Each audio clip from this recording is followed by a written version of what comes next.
একজন প্রবাসী ভাইয়ের মনের কষ্ট, বিদেশ গেছে, বিদেশ যাবার পরে 7 বছর বিদেশ করছে, 7 বছর বিদেশ করি মাঝে মেয়েরে বিদেশ লেগেছে নিজের টেয়ার, হে মেয়েরে লাইন ফান করে দিবার হরে আবার লেগেছে ছোট মেয়েরে বিদেশ লো যে হে মেয়েরও লাইন ফান করে দিছে। আবার কীর্তি হইব, বোন বিয়া দিতে হইব দুগা, বোন বিয়া দিতে হলে কীর্তি হইব, ঘর বানতে হইব, কারণ বাঙ্গা ঘরের তুমি তো যদি বোন বিয়া দিয়ে বালা করে দিতে হতো না। এবারে বমিয়ে কিনলো, ঘর বানলো, ঘর বানবার হরে দোনো বোন বিয়া দিল, অক্লান্ত পরিশ্রম করি মাতার গাম হাতালে আলাই 15 বছর কাটা লাগছে শুধু পরিবার আল্লাহ বলি। দোনো বোন বিয়া দিবার হরে এবারে নিজে বিয়ে করতে হইব, বিয়ে করবার হরে 2-3 মাস ছুটি কাটাই হেমিয়া গেছে বিদেশ। আল্লাহ দিলি এন্দি বোগা বোস স্বাস্থ্য পাইলে দাইছে, সেই বেডি আবার সালিশ করেন, বৈঠক করেন কাবিনেট টিয়া আল্লাহ, যাক কাবিনেট টিয়া পরিশোধ করবার হরে আরো 5 বছর বিদেশ করছে।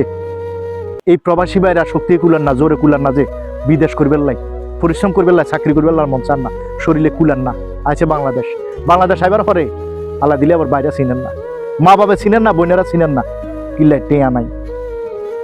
বাপ মার কাছে বমিয়া আপন ন, বমিয়া হওয়ারও গেছে আপন কন ওই মাঝে মিয়া ছোট মিয়া, কারণ হেগুন তাঙ্গা বিদেশ টেয়া কামার, কিন্তু বমিয়ার অবদান ভুলি গেছে, পুরো ফ্যামিলি অবদান ভুলি গেছে, জীবন তস নস হয়ে গেছে কই শুধুমাত্র পরিবারের বোঝা টানতে নিজের ভবিষ্যতের জন্য নষ্ট হয়ে গেছে কই। এরকম শত শত হাজার হাজার প্রবাসী ভাই, স্যালুট প্রবাসী ভাইয়েরা।